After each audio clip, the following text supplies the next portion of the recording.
بسم اللہ الرحمن الرحیم۔ السلام علیکم زینب ٹی وی کے ناظرین، آج کے درس حدیث میں خوش آمدید۔ ناظرین کرام، آج کے درس حدیث کا موضوع ہے ہماری فرسودہ سوچ اور عورت کا بلند مقام۔ ناظرین کرام، جو شخص اہلیہ کے لیے گاڑی کا دروازہ کھولے وہ بے غیرت سمجھا جاتا ہے۔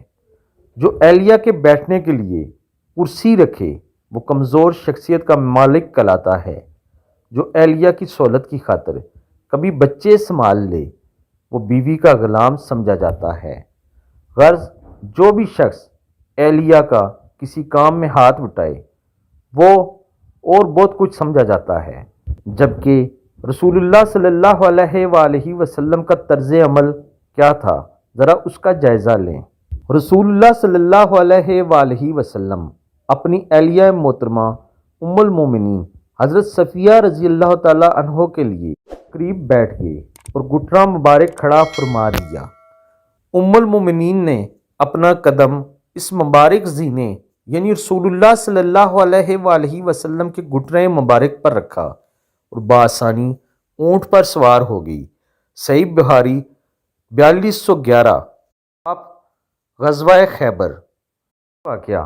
رسول اللہ صلی اللہ علیہ وآلہ وسلم گھر کے کام کاج میں ازواج مطہرات کا ہاتھ بٹاتے، حتیٰ کہ کپڑے پر خود پیوند لگا لیتے، جوتے کی اصلاح فرما لیتے، پھٹا ہوا پانی کا ڈول درست فرما دیتے وغیرہ۔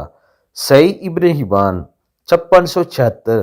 ناظرین کرام، ان دونوں حدیثوں سے ہمیں یہ معلوم ہوتا ہے کہ نبی اکرم صلی اللہ علیہ وآلہ وسلم اپنی بیویوں یعنی امہات المومنین کا کس قدر خیال فرماتے تھے اور بوقت ضرورت ان کے لیے اپنے جسم مبارک کو بھی آگے کر دیا کرتے تھے۔ ان احادیثوں سے ظاہر ہوتا ہے کہ خواتین کا مقام وہ نہیں ہے جو ہمارے معاشرے میں ہمارے لوگوں کی سوچ ہے، بلکہ خواتین کا مقام بہت بلند ہے۔